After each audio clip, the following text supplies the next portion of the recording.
សួស្តីប្រិយមិត្តទាំងអស់គ្នាថ្ងៃនេះអេមានលើកយករឿងផ្ដាំស្នេហ៍លើកោគូលែនមកធ្វើការសម្ដែងដោយសាររឿងដំបូងចាប់ដើមឡើងដោយឃើញតួឯករបស់យើងម្នាក់ដែលគេមានឈ្មោះថាសាវជឺក៏ឃើញថាគេកំពុងតែធ្វើការដើរបណ្ដើរអូម៉ាលីបណ្ដើរហ្នឹងគឺថាគេមកទីនេះដើម្បីធ្វើជាជំនួយការបង្រៀននេះជាមួយនឹងបងប្រុសរបស់គេហើយថាគេកំពុងតែដើរសុកពេលនោះដែរឃើញថាបងរបស់គេនេះក៏បានទេមកដោយសួរថាសាវជឺតើឯងមកដល់នៅសាវជឺក៏បាននិយាយថាខ្ញុំមកដល់ហើយបងប្រុសរបស់គេដែលមានឈ្មោះថាសាវឡុងហ្នឹងក៏បាននិយាយថាអូខេចាំឲ្យឆាន់លីនេះទៅយកឯងងាកមើលសាវឡុងវិញក៏ឃើញថាគេនេះមិនបានស្វែងស្វាខ្វល់ពីប្អូនទេគឺថារវល់តែលេងជាមួយនឹងសិស្សហ្នឹងការដល់តួឯករបស់យើងម្នាក់ទៀតដែលគេមានឈ្មោះថាឆាន់លីដែលគេនេះកំពុងតែអង្គុយធ្វើការត្រៀមឯកសារសម្រាប់បង្រៀនក្មេងៗអីចឹងទៅដែលពេលនោះដែរសាវឡុងក៏បានដើរមកហើយនិយាយថាគឺខ្ញុំភ្លេចអំពីរឿងរបស់ប្អូនប្រុសរបស់ខ្ញុំមួយឈឹងហើយគេក៏បានធ្វើការហុចពិលហ្នឹងទៅឲ្យឆាន់លីនេះដើម្បីទៅយកប្អូនគេជំនួសវិញងាកមើលសាវជឺវិញដែលពេលនោះដែរឃើញថាឆាន់លីនេះបានមកដល់ហ្នឹងក៏បានធ្វើការប្រចាំងពិលនេះប៉ះភ្នែករបស់គេដោយសារតែគេចាំងជាមួយនឹងភ្លើងពិលហ្នឹងគេក៏បានយកដៃទៅបាំងហ្នឹងក៏បានធ្វើឲ្យទូរស័ព្ទនេះគឺថាធ្លាក់បែកខ្ទេញដោយឃើញបែបហ្នឹងឆាន់លីក៏បាននិយាយថាមិនអីទេចាំបងទិញថ្មីអើយហើយគេក៏បានសប្បាយនាំសាវជឺនេះដល់ចេញពីកន្លែងហ្នឹងទៅមួយសន្ទុះក្រោយមកឃើញថាពួកគេក៏បានមកដល់ផ្ទះសាវជឺក៏បានយកទូរស័ព្ទនេះមកបង្ហាញបងប្រុសរបស់គេដោយបាននិយាយថាបងហ្នឹងត្រូវទទួលខុសត្រូវរឿងនេះសាវឡុងក៏បាននិយាយថាហេតុអីតាក់ទងជាមួយនឹងបងសាវជឺក៏បាននិយាយថាដោយសារតែខ្ញុំរៀបទេមកបងហើយប៉ុន្តែបងប្រុសឆាន់លីហ្នឹងចាំងពិលប៉ះភ្នែករបស់ខ្ញុំទៅធ្វើឲ្យវានេះមានបញ្ហាបែបនេះអញ្ចឹងហើយនេះគឺជាកំហុសរបស់បងហ្នឹងហើយសាវឡុងក៏បាននិយាយថាបើអញ្ចឹងគឺវាជាកំហុសរបស់ឆាន់លីសាវជឺក៏បាននិយាយថាបងប្រុសគឺខ្ញុំតាក់ទងមកបងនេះវាយូរដែរហើយឆាន់លីក៏បាននិយាយថាគឺបងប្រុសរបស់ឯងហ្នឹងបានភ្លេចឯងដល់ឃើញថាបងប្អូនរបស់គេតាំងតែខ្សែកជាមួយគ្នាអញ្ចឹងទៅឆាន់លីក៏បាននិយាយថាមិនអីទេតាក់ទងទូរស័ព្ទហ្នឹងទៅខ្ញុំជាអ្នកចាត់ការបន្ទាប់ពីឆាន់លីចេញបានសាវជឺក៏បាននិយាយថាសាវឡុងគឺបងហ្នឹងជាអ្នកហៅខ្ញុំមកទីនេះក្នុងនាមជាអ្នកជំនួយការគ្រូបង្រៀនសាវឡុងក៏បាននិយាយថារឿងនេះវាមិនមែនជាគំនិតរបស់បងទេហើយគេក៏បានធ្វើការហៅឆាន់លីនេះមកដោយសារតែគំនិតហ្នឹងជាគំនិតរបស់ឆាន់លីក៏បាននិយាយថាដោយសារតែជំនួយការគ្រូបង្រៀន2ឆ្នាំមុនហ្នឹងពួកគេមិនបានមកទេដោយសារពួកគេជាប់ប្រឡងដូច្នេះហើយទៅធ្វើឲ្យខ្ញុំនេះនៅក៏ទៅដល់សាវជឺឯងហ្នឹងឯងអញ្ចឹងហើយឥឡូវនេះសាវជឺឃ្លានអត់គឺថាបងនឹងធ្វើរបស់ដែលឆ្ងាញ់បំផុតហ្នឹងឲ្យឯងញ៉ាំចំណែកសាវឡុងវិញតបលើអញ្ចឹងក៏បាននិយាយថាគឺឯងនេះមិនដែលធ្វើអីឲ្យយើងញ៉ាំទេឆាន់លីក៏បាននិយាយថាដោយសារតែឯងនេះមិនបានហៅយើងថាបងប្រុសទេបន្ទាប់ពីញ៉ាំអីហើយពួកគេនេះរៀបចំអ្វីៗហ្នឹងដើម្បីទៅកន្លែងគេងឆាន់លីក៏បាននិយាយថាសាវជឺឯងហ្នឹងគេជាមួយបងប្រុសរបស់ឯងទៅសាវជឺក៏បាននិយាយថាខ្ញុំមិនគេងជាមួយបងប្រុសរបស់ខ្ញុំទេគឺគាត់ហ្នឹងសមុខហើយគឺថ្មិញទៀតបន្ទាប់ពីគេនិយាយបែបហ្នឹងហើយជាចុងក្រោយហ្នឹងគេបានមកគេងជាមួយនឹងឆាន់លីវិញ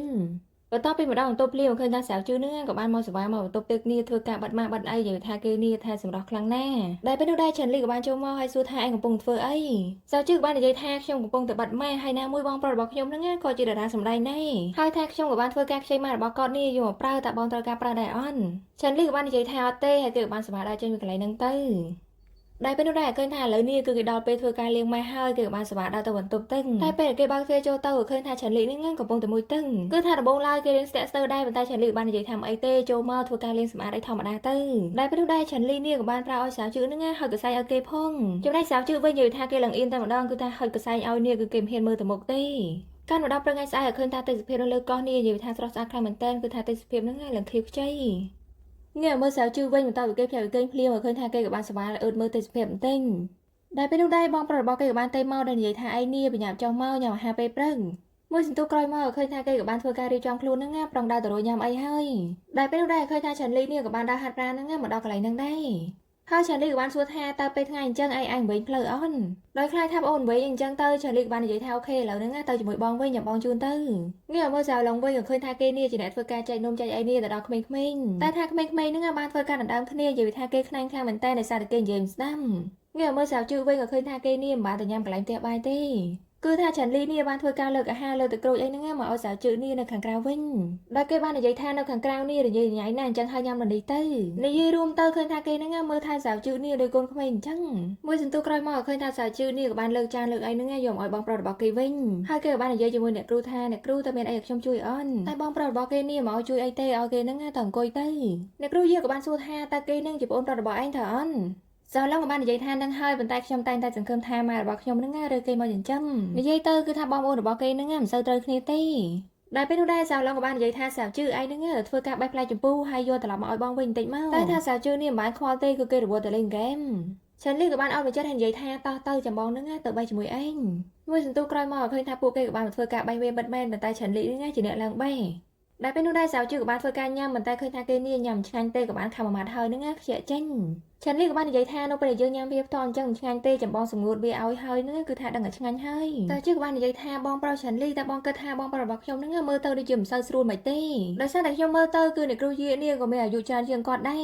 จังให้บองประบักยมนี่โจจันเราจะมวยมนุษย์ได้อายุจานเติมก่อนนึกเหมือนโจจันคำต่อซ่อแต่ถ้าฉันรีกับบ้านใหญ่จานได้กับบ้านนอมโยพลายเชิญนึกแต่ละมาวิ่งต้องไปโปเกแต่ละมาแบบพลายเชิญวิ่งกับเคยทำโปเกเนี่ยกับบ้านนอมเคยขมิ้นเนี่ยมาเลยเป็นต่อตีนจำได้ในครูยีให้สาวลองเนี่ยกับบ้านเพื่อการใจไอ้นึกแต่ละขมิ้นเนี่ยเมื่อฉันรีวิ่งเคยทางเก่งของปุ่นแต่เพื่อการรีบจำนมรีบจำตึกไอ้นึกสำหรับเอาเคยย่ำจำได้สาวชื่อวิ่งคือทางเก่งมาทัวไอเต้คือเก่งกอยไอคอนบอกเก็บให้จึงกรองคำให้เหมือนเต้โดยเคยแบบนั้นฉันรีกับบ้านโยเป็นกระดาษเพลงไอ้นึกมาช่วยเรียบเอาได้คือทางเก่งหมอกนองพองหรือหมอกหลักเจี๊ยบพองการดัดทางทำไมเคยทางปูเก้กับบ้านน้องเป็นขมิ้นเนี่ยเดี๋ยวใบเพื่อการเล่นหรือใบมุ้ยได้หรือใบนั่งคือท่าแสดงหรือบัดปูนได้บรรทัดเคยทาปูเกเน่บนหนึ่งโบนึกกับบ้านฝึกการนองเพลปูน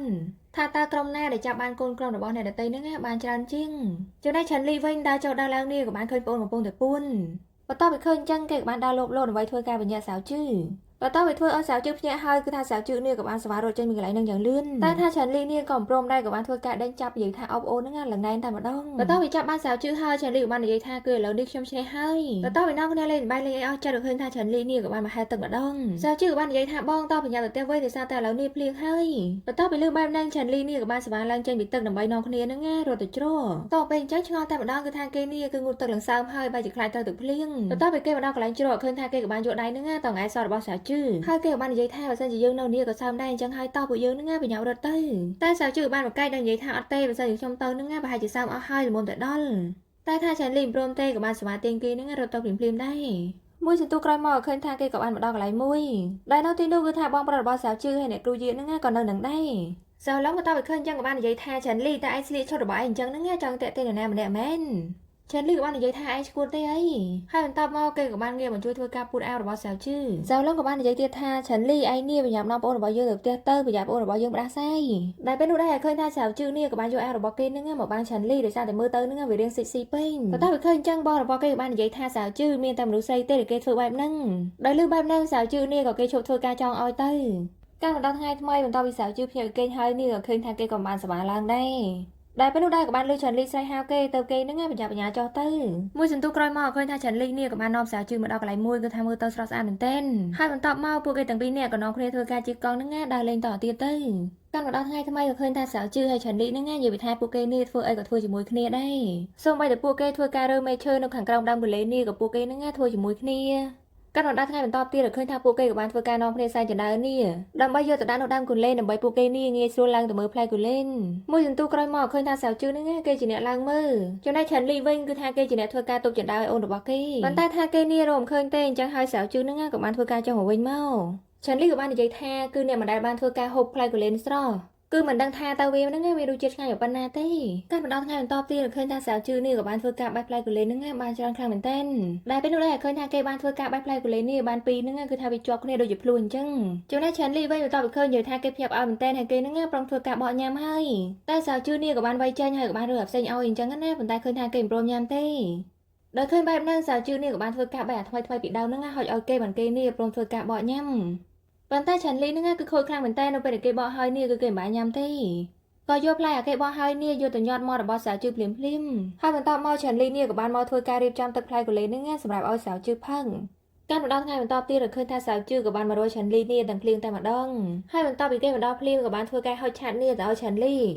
ีคือทาเกเอาฉันลีเนี่ยถวยการโชว์บางฉันเกนึกง่ายดับใบเกมกอยฮาเพลียงเนี่ยดับใบกูรูมในเยรูมเตอร์คือทารูหรือว่าเกนึกง่ายดองกอยฮาเพลียงมีเนี่ยบางฉันจังเหมือนเกกูเจนได้เป็นได้ฉันลีจับรอมแท้การกูหรือบอสาวจื้อนึกง่ายคือโดยจีกลุ่มนูหรือบอโลกดาวินได้ก็คือจีเจียงกลุ่มนูได้หรือใบคือทากลุ่มนูหรือบอคอนเจนมอนึกง่ายคือทาเพลย์แต่มาดองให้กลุ่มนูได้หรือใบหรือบอคอนนึกง่ายคือกอกูมปีอังตึงแต่ต้องไปเล่นจังสาวจื้อบ้านใหญ่แท้บองดังได้แมนได้เมื่อเตอร์คือเมียนเพียบรูหรือเวิร์กพลูสวางไฮริเดตินคือทางกอดเพชรจานกลุ่มปีอังตึกอย่างอ้อไปต้องไปเลือกแบบนั่งเฉินลีเนี่ยกับบ้านเฟื่อกะบอชัดเจ้าอะไรเกนึกง่ายกับบ้านสวัสดิ์ดอกแอลนี่เลยตึกแต่มาดองจนได้สาวจื้อเว้นอยู่ต่ออีกขึ้นจังกับเรื่องสลอนได้กับบ้านสวัสดิ์แต่เรื่องสลักเจนนึกง่ายอยู่มาตูเว้นให้มันตอบเมากับบ้านชัวมือบอหรือบอเกให้ตึกนี่แต่งอย่างยิ่ม การបន្តថ្ងៃបន្តទៀតរកឃើញថាពួកគេក៏បានធ្វើការជិះកង់ដេញគ្នាហ្នឹងណាតាមចង្ការគូលែនហើយបន្តមកទៀតពួកគេក៏បាននាំគ្នាមកបេះជីគេទេសម្រាប់ដាក់ស្តេកហ្នឹងចំណែកចាន់លីវិញបន្តទៅធ្វើការបេះជីហ្នឹងហើយនិយាយថាគេហ្នឹងមានបេះយកធ្វើអីទេគឺថាយកមកដាក់សក់ឲ្យសាវជឺហើយបន្តមកពួកគេទាំងពីរនាក់ហ្នឹងក៏បានធ្វើការបេះជីនេះនិយាយថាស៊ីស្លឹកជីឲ្យគ្នាទៅវិញទៅមកទៅកំពុងយកអាជីហ្នឹងដាក់នៅលើសក់របស់សាវជឺនិយាយថាចាន់លីនេះខូចខ្លាំងមែនទែនក៏បានយកអាជីហ្នឹងញាត់មករបស់សាវជឺហើយគេនេះក៏បានសវ៉ារត់ទៅពួនទៅចំណែកសាវជឺវិញក៏ព្យាយាមដើររកគេអញ្ចឹងណាបន្តទៅឃើញគេហើយនេះប្រុងរត់ទៅចាប់គេហើ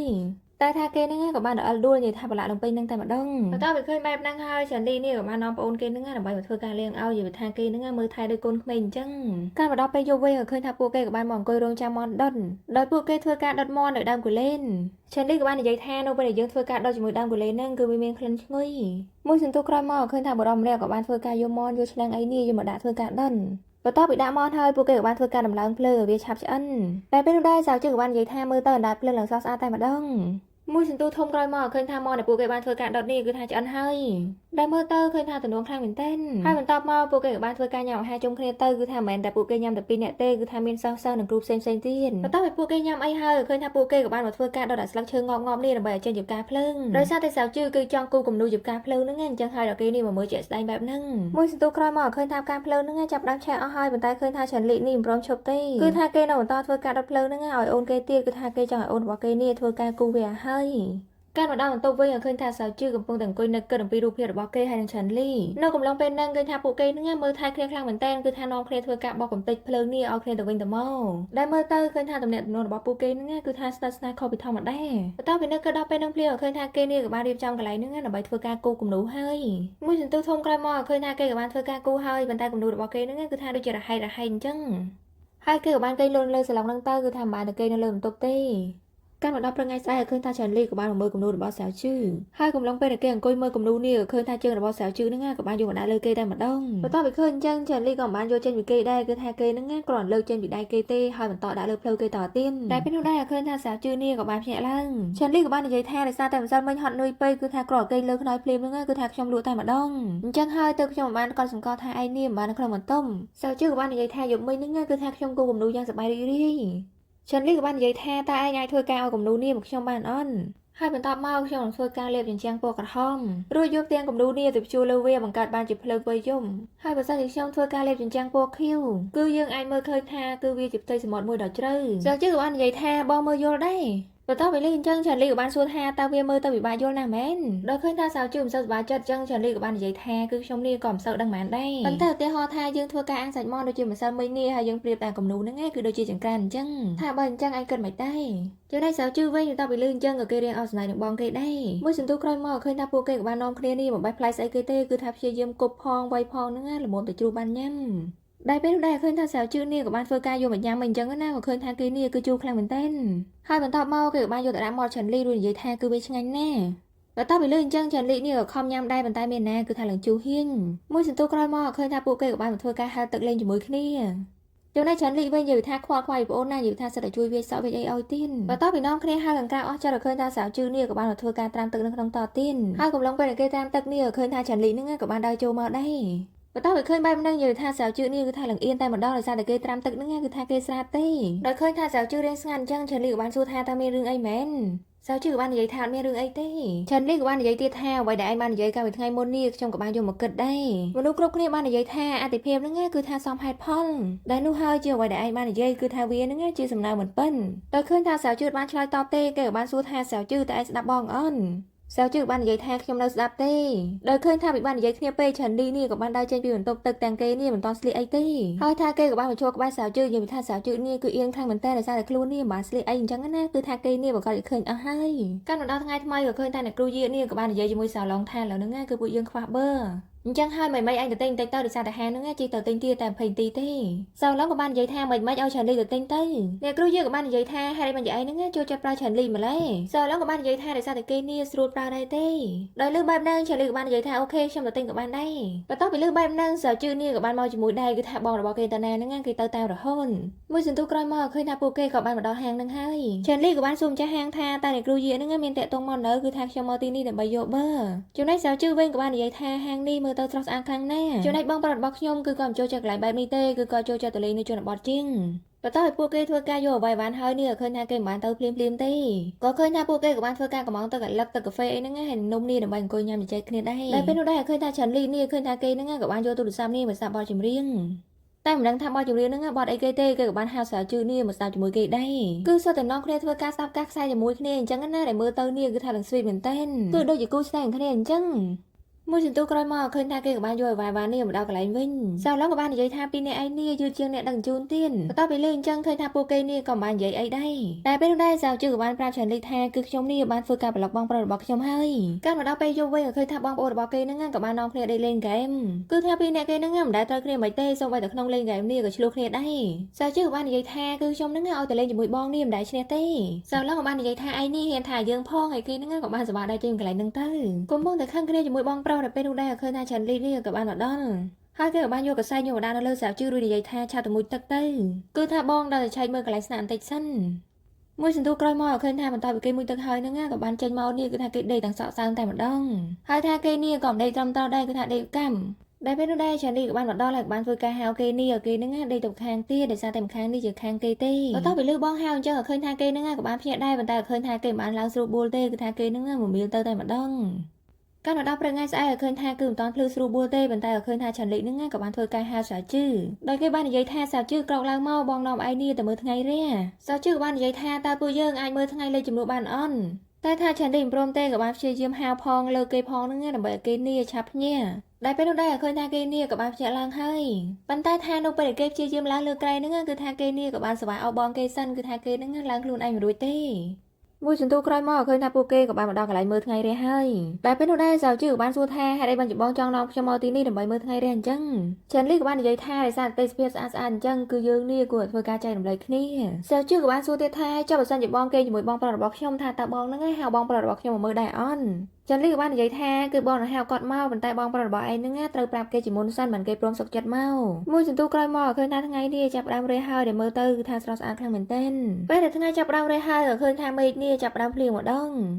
ចំណែកពីអ្នកនេះវិញមកដល់ឃើញមេឃភ្លៀងបែបហ្នឹងពួកគេក៏បានសប្បាយរត់ទៅរកកន្លែងជ្រកបន្ទាប់ពីមកដល់កន្លែងជ្រកភ្លៀងឃើញថាស្រាវជឿនេះសិតតែយកដៃយកអីហ្នឹងវាសក់ឲ្យបងគេទៀតប៉ុន្តែថាពីអ្នកគេហ្នឹងគឺថាមិននៅស្ងៀមទេគឺថាសុខចិត្តសប្បាយរត់ចេញពីកន្លែងហ្នឹងសុខចិត្តដើររត់កាត់ភ្លៀងបន្ទាប់ពីរត់ចុះរត់ឡើងឃើញថាពីអ្នកគេនេះគឺថាវានឹងដួលហើយក៏បានសប្បាយអោបគ្នានៅកន្លែងហ្នឹង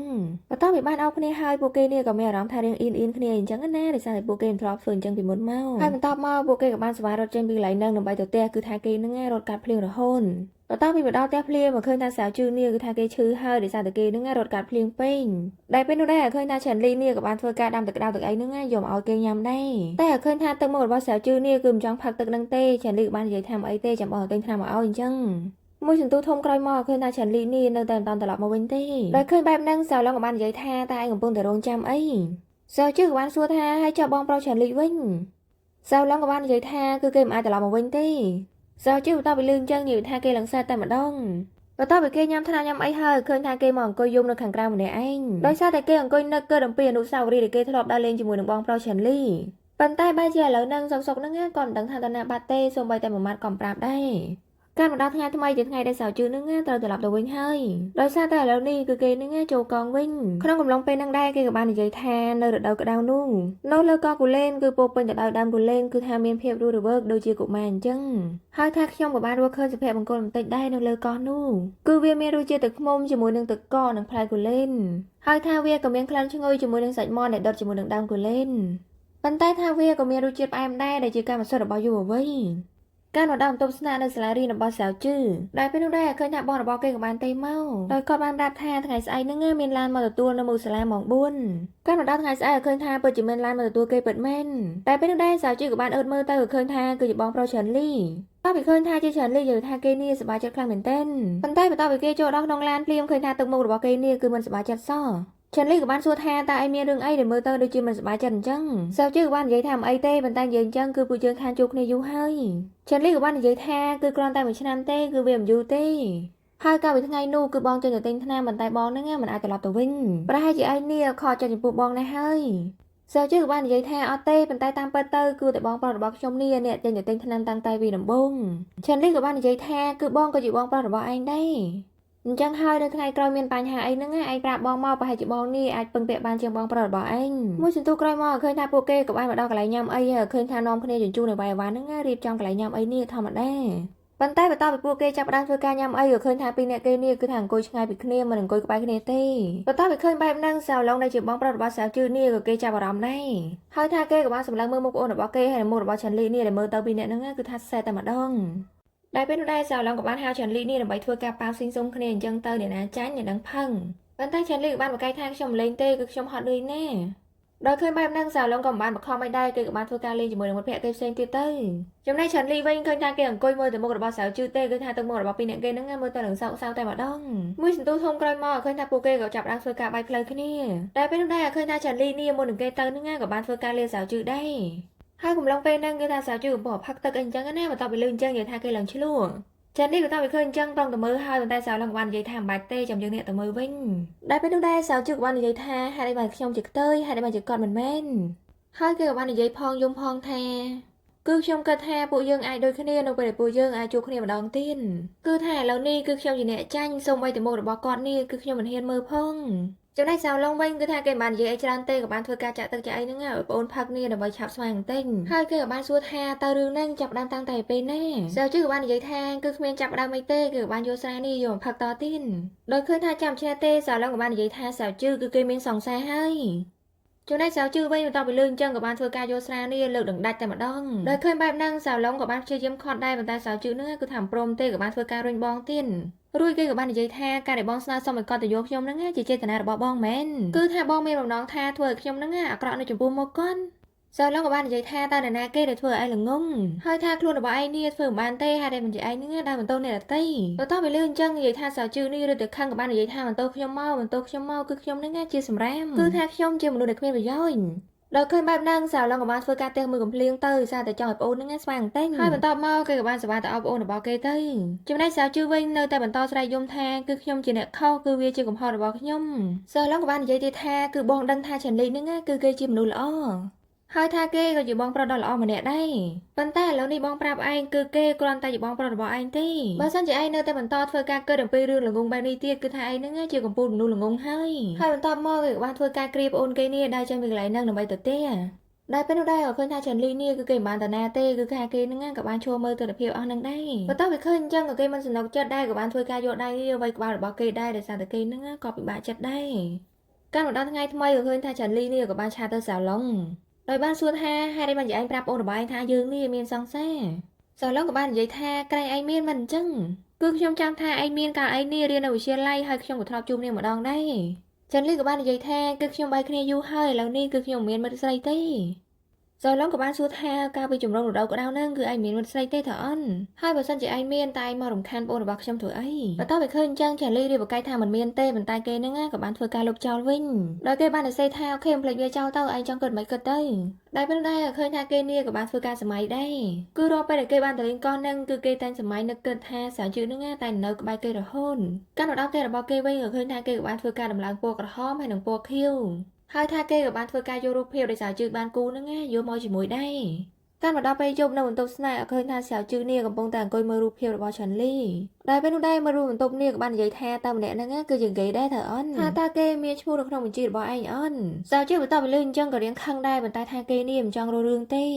ដោយសារតែបែបហ្នឹងជាមនុស្សដែលរើសអើងខ្ទើយណាស់គឺថាចូលចិត្តថាគេរហូតសាវជឺក៏បាននិយាយថាឥឡូវនេះឯងបាត់មាត់ទៅបែបហ្នឹងក៏បាននិយាយថាមាត់នៅលើខ្លួនរបស់យើងចង់និយាយអីក៏បានដែរតែខ្លាញ់នឹងបែបហ្នឹងពេកគេក៏បានធ្វើការរុញបែបហ្នឹងឲ្យដួលហើយពួកគេហ្នឹងក៏បានធ្វើការវាយបន្តែបន្តគ្នានៅហ្នឹងទៅមួយសន្ទុះក្រោយមកឃើញថាពួកគេត្រូវបានអ្នកគ្រូនេះហៅមកស្ដីឲ្យនៅក្នុងប្រូដែលពេលនោះដែរឃើញថាចាន់លីនេះក៏បានមកដល់ទីនេះដែរគឺគេមកទីហ្នឹងដំណើរគ្រូសាររបស់សាវជឺបន្ទាប់ពីនិយាយគ្នាជាមួយអ្នកគ្រូហើយក៏ឃើញថាចាន់លីនេះក៏បាននាំសាវជឺហ្នឹងឡើងឡានហើយគេក៏បាននិយាយថាគឺខ្ញុំមានផ្ទះជួលហើយថាផ្ទះជួលហ្នឹងគឺគេត្រូវចេញនៅចុងខែនេះដែរថាតើឯងចង់ទៅរស់នៅទីនោះអន់តែថាសាវជឺនេះមិនបានឆ្លើយតបអីទេចាន់លីក៏បាននិយាយថាឥឡូវនេះមិនចេះភ្លៀងទៀតហើយអញ្ចឹងហើយតបពួកយើងប្រញាប់ទៅមួយសន្ទុះក្រោយមកឃើញថាពួកគេក៏បានមកដល់ផ្ទះរបស់ចាន់លីគ្រាន់តែមកដល់ផ្ទះភ្លាមសួរអូនថាតើសីតុណ្ហភាពហ្នឹងមិនដែរទួយកបានអន់សាវជឺក៏បាននិយាយថាមិនអីទេហើយថាខ្ញុំសុំទោសបងផងដែលមករំខានបងអញ្ចឹងហើយមួយវិញទៀតខ្ញុំក៏មិនចង់ឲ្យបងប្រុសរបស់ខ្ញុំដឹងអំពីរឿងនេះដែរគឺថាខ្ញុំខ្លាចគាត់ស្ដីឲ្យបើសិនជាគាត់ដឹងរឿងនេះចាន់លីក៏បាននិយាយថាបងប្រុសរបស់ឯងស្ដីឲ្យឯងទេ สาวจื้อกับบ้านនិយាយថាចាំខ្ញុំធ្វើការផ្ញើលុយថ្លៃជូននេះទៅឲ្យបងហើយគេក៏បានធ្វើការហុចថ្នាំបន្តភ្នែកនេះឲ្យច្រើនលីហ្នឹងណាបន្តភ្នែកឲ្យគេច្រើនលីក៏បាននិយាយថាឥឡូវនេះឯងរស់នៅសិនទៅឯងកុំគិតច្រើនពេកដែលពេលនោះដែរឃើញថាច្រើនលីហើយសៅជឿនេះកំពុងតែធ្វើការដឹកដៃគ្នាដើរពេញក្នុងព្រៃហើយបន្ទាប់មកក៏ឃើញថាបងប្រុសរបស់គេសៅឡុងនេះគឺថាដេញតាមគេរហូតហើយបន្ទាប់មកពួកគេក៏បានព្យាយាមរត់ចុះរត់ឡើងហ្នឹងណាក៏បានទៅដល់កន្លែងមួយដែលពេលនោះដែរឃើញថាពួកគេកំពុងតែធ្វើការថើបគ្នាហ្នឹងណាក៏ឃើញថាមាននរណាម្នាក់បានយកពិលនេះចាំងដាក់មុខគេមួយសន្ទុះក្រោយមកឃើញថាគេក៏បានភ្ញាក់ដោយសារតែច្រើនលីហ្នឹងណាធ្វើការហៅគេដែលការពិតទៅទស្សនភាពមុនហ្នឹងគឺគេក៏យកសពទេដែលពេលនោះដែរច្រើនលីក៏បានឡើងមកហើយនិយាយថាប្រហែលជាឯងពិបាកហើយដោយសារតែដេកផ្លែកន្លែងអញ្ចឹងតែថាឥឡូវនេះបញ្ញាប់ងើបឡើងហើយធ្វើការផឹកទឹកបន្តិចទៅហើយបន្ទាប់មកបញ្ញាប់ចុះទៅញ៉ាំអាហារពេលព្រឹកកាន់មកដល់ខាងក្រោមវិញក៏ឃើញថាមាននរណាម្នាក់បានទេមកច្រើនលីក៏បាននិយាយថាអូខេខ្ញុំទទួលបានហើយដែលពេលនោះដែរឃើញថាសៅជឿក៏បានចង់មកច្រើនលីក៏បាននិយាយថាមិត្តស្រីរបស់បងបានទេមកគឺនាងហ្នឹងនិយាយថាមានបញ្ហាអ្វីមួយអញ្ចឹងហើយឥឡូវនេះបងត្រូវចេញទៅដើម្បីដោះស្រាយវាបន្តិចហើយថាឯងធ្វើការញ៉ាំអាហារពេលព្រឹកហ្នឹងតែម្នាក់ឯងសិនទៅបន្ទាប់ពីច្រើនលីចេញទៅបានក៏ឃើញថាសៅជឿនេះក៏មិនសូវសប្បាយចិត្តដែរ10ថ្ងៃក្រោយមកក៏ឃើញថាប៉ារបស់ឆាន់លីក៏បានស្លាប់ចំណែកសៅជឿវិញបន្ទាប់ពីលឺអញ្ចឹងក៏បានទៅនិយាយជាមួយបងគេដែរថាខ្ញុំហ្នឹងគួរតែបន់សពនឹងអន់បងរបស់គេក៏បាននិយាយថាតើឯងហ្នឹងទៅធ្វើអីដែរបន្ទាប់ពីលឺអញ្ចឹងក៏ឃើញថាគេក៏បានធ្វើការបិទទូរស័ព្ទចោលភ្លាមៗទៅតែពេលនោះដែរគេក៏បានឆាតទៅឆាន់លីប្រាប់ថាខ្ញុំអរគុណបងច្រើនដែលបងហ្នឹងបានជួយខ្ញុំមករយៈនេះប៉ុន្តែថាឥឡូវនេះមើលរួមបន្ទប់របស់ខ្ញុំហ្នឹងក៏បានទៅជួលបន្ទប់នេះនៅក្បែរសាលារៀនដែរអញ្ចឹងហើយឥឡូវនេះខ្ញុំទៅនៅជាមួយគេខ្ញុំគិតថាវិធីហ្នឹងក៏វាល្អដែរបន្ទាប់ពីបានស្ដាប់សារហ្នឹងហើយឆាន់លីក៏បាននិយាយអីច្រើនដែរក៏បាននិយាយថាអូខេបន្ទាប់ពីសៅជឿចេញពីផ្ទះនឹងភ្លាមក៏ឃើញថាឆាន់លីនេះក៏បានមកដល់ហើយថាគេក៏បានទៅយកគំនូររបស់សៅជឿគូនេះយកមកដាក់លើផ្ទាំងពណ៌ខៀវងាកមកមើលសៅឡុងវិញក៏ឃើញថាគេក៏បានមកលេងបន្ទប់របស់ប្អូនគេគ្រាន់តែគេមកដល់ភ្លាមហ្នឹងគឺថាគេនេះសវ៉ាដើមមើលឆ្វេងមើលស្ដាំសៅជឿក៏បាននិយាយថាបងមើលអីគឺខ្ញុំគ្មានលក្ខណៈទេសៅឡុងក៏បាននិយាយថាតើឯងមកនៅទីនេះធ្វើអីដែលគ្មានហេតុផលសៅជឿក៏បាននិយាយថាខ្ញុំមកនៅទីនេះគ្រាន់តែជួយមើលហាងរបស់មិត្តភក្តិខ្ញុំទេនៅពេលខ្ញុំនេះគ្មានម៉ោងរៀនសៅឡុងក៏បាននិយាយថាក្រែងឯងនៅបន្ទប់ស្នាក់របស់សិស្សមិនអញ្ចឹងសៅជឿក៏បាននិយាយថាដោយសារនៅបន្ទប់ស្នាក់របស់សិស្សនេះគឺមាននរណាម្នាក់គឺគេនឹងតែរੂរឿងខ្ញុំរហូតដូច្នេះហើយខ្ញុំមិនចង់និយាយញ៉ៃទៅខ្ញុំមកនៅទីនេះជាមួយមិត្តរបស់ខ្ញុំសៅឡុងក៏បានសួរថាមើលរបស់ឯងហ្នឹងស្រីឬប្រុសតែថាសៅជឿនេះមិនបានឆ្លើយតបអីទេកាន់មកដល់ពេល2ឆ្នាំក្រោយមកក៏ឃើញថាចាន់លីក៏បានមកលេងកោះកូលេនឹងទៀតហើយនៅពេលដែលគេបានមកលេងម្ដងគឺថាគេនៅតែនឹកកើតអំពីរូបភាពរបស់គេដែលបានដើរលេងឬក៏បន្លែងគ្នាលេងជាមួយនឹងសៅជឿហើយបន្ទាប់ពីគេមកដល់ផ្ទះភ្លាមក៏បានធ្វើការដកយកគំនូរចេញពីផ្ទៃពណ៌ខៀវហ្នឹងទៅដាក់លើពណ៌ក្រហមវិញនេះមកមើលសៅជឿហើយនឹងសៅឡុងវិញសៅឡុងក៏បានសួរថាការរបស់ចាន់លីនេះឯងទៅអន់សៅជឿក៏បានសួរថាតើថ្ងៃណាដែរសៅឡុងក៏បាននិយាយថាខែក្រោយថ្ងៃទី19គឺថាបងនឹងទៅយកឯងបើសិនជាថ្ងៃនឹងឯងចង់ទៅដែរសៅជឿក៏បាននិយាយថាចាំនិយាយគ្នានៅពេលក្រោយទៀតហើយមួយវិញទៀតសប្តាហ៍ក្រោយខ្ញុំបញ្ចប់ការសិក្សាហើយថាបងទៅអន់សៅឡុងក៏បានធ្វើការងក់ក្បាលលើបញ្ជាក់ថាគេទៅ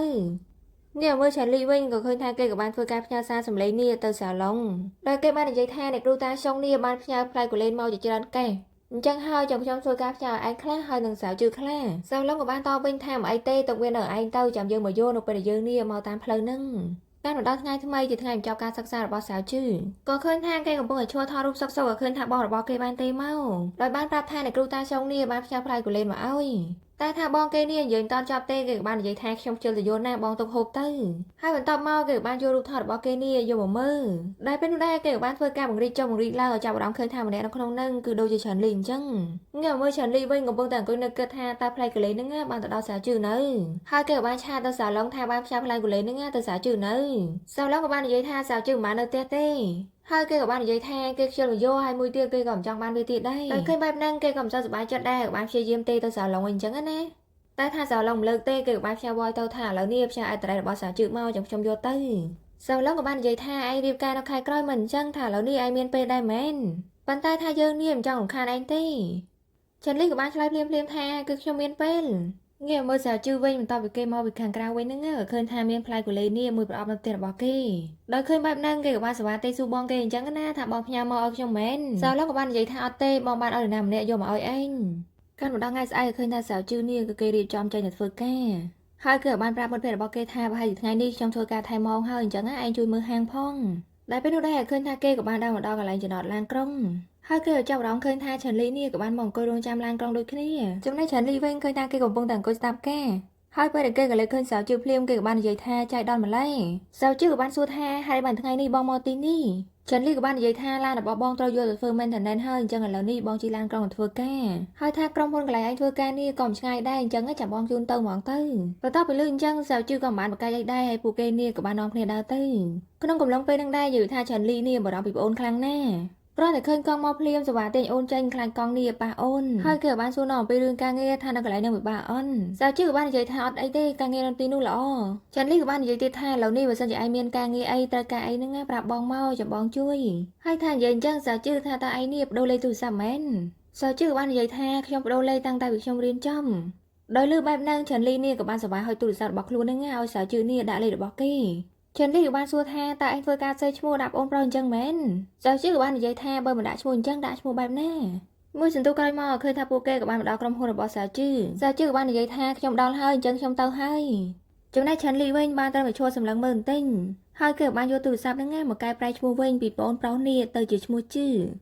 ងាកមើលសាវជឿវិញក៏ឃើញថាគេក៏បានលួចសម្លឹងមើលបងរបស់គេដែរហើយក៏ចាប់អារម្មណ៍ថាបងរបស់គេហ្នឹងគឺថាចោតឡាននៅក្បែរក្រុមហ៊ុនហ្នឹងទេប៉ុន្តែគេហ្នឹងក៏ហក់ទេគឺគេមានដំណើរចង់ដើរជាមួយអូនគេអីអញ្ចឹងទៅកាលមកដល់ពេលយប់វិញក៏ឃើញថាសាវជឿនេះក៏បានចូលមើល account របស់ឆាន់លី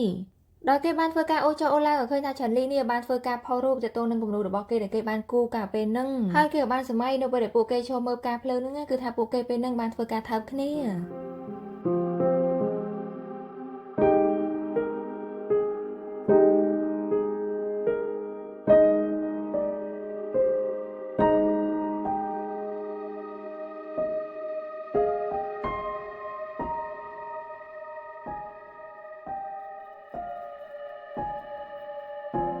ដែលពេលដែរមិត្តភ័ក្តិរបស់គេនេះក៏បានមកនិយាយថាឯងហ្នឹងមិនដូចបងប្រុសរបស់ឯងទ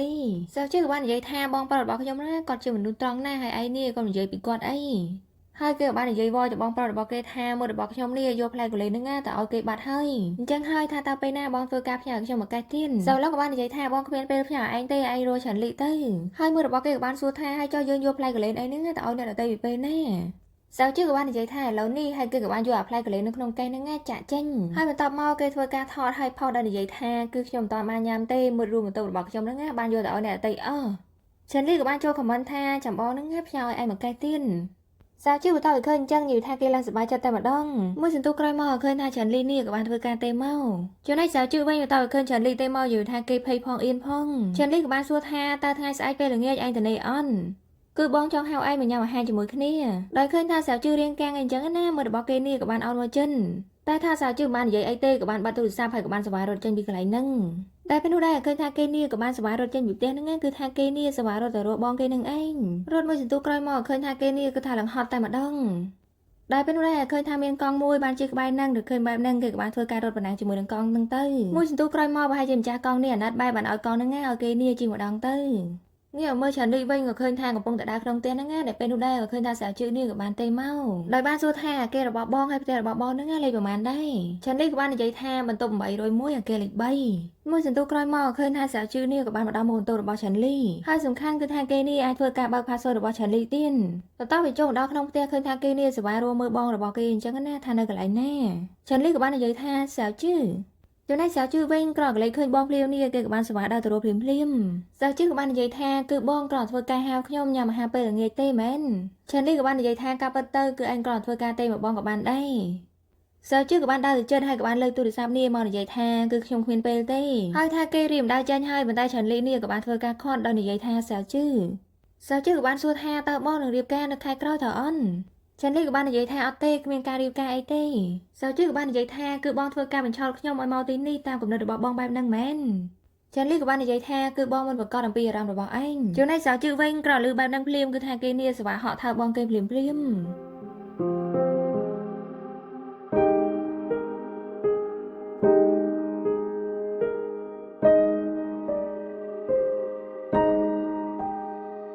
បន្ទាប់ពីថើបហើយសាវជឿក៏បានសួរថាតើបងអាចធ្វើការបំភ្លេចរាល់រឿងរ៉ាវដែលធ្លាប់កើតមានមែនឆាន់លីក៏បាននិយាយថាគឺបងមិនអាចភ្លេចវាបានទេសាវជឿក៏បាននិយាយថាគឺបងក៏មិនអាចភ្លេចបានហើយចុះខ្ញុំវិញថាខ្ញុំនេះអាចភ្លេចបានដែរមែនអតិភិបគ្រាន់តែជាអតិភិបគឺវាមិនមានទាំងត្រូវមិនមានទាំងខុសហើយថាវាក៏គ្មានហេតុផលឬក៏មិនសមហេតុផលអីដែរបន្ទាប់ពីនិយាយចោលឃើញថាគេក៏បានសប្បាយដល់ឆ្ងាយពីបងរបស់គេបន្តិច ដោយឃើញបែបហ្នឹងឆានលីក៏បានដើរមកជិតហើយនិយាយថាគឺឯងបានធ្វើការបង្រៀនខ្ញុំរួចហើយគឺវាក៏ថាខ្ញុំនេះជាមនុស្សល្ងងពេកគឺថាខ្ញុំចំណាយពេល3ឆ្នាំដើម្បីហ៊ានប្រឈមមុខជាមួយនឹងឯងហើយបន្ទាប់មកគេក៏បានសប្បាយមកថើបសាជឺ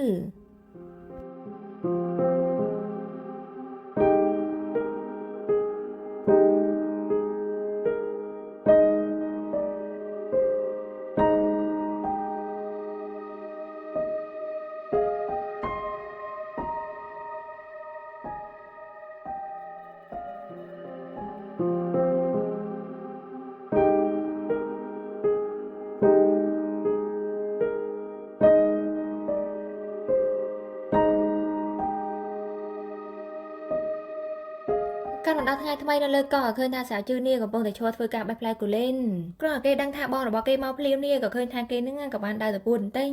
ដែលពេលនោះដែរឃើញថាបងរបស់គេក៏បានមកដល់ហើយក៏បានធ្វើកាយវិការលោភលំគឺថាគេមិនមែនលោភចាប់អីទេគឺថាលោភដើម្បីអោបអូននឹងឯងបន្ទាប់ពីអោបអស់ចិត្តក៏ឃើញថាគេក៏បានធ្វើការថើបអូនរបស់គេតទៀត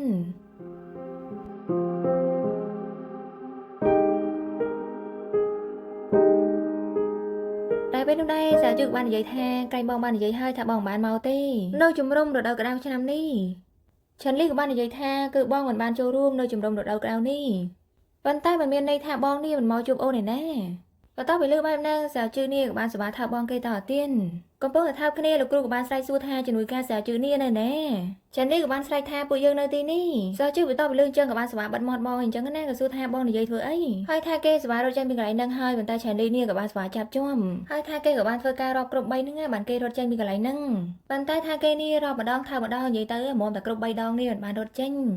មួយសន្ទុះក្រោយមកឃើញថាពួកគេក៏បានរត់មកដល់កន្លែងមួយដោយឃើញថារៀងស្ងាត់ទៀតហើយអញ្ចឹងពួកគេនឹងក៏បានធ្វើការបន្តឈរថើបគ្នាតទៅទៀតទៅ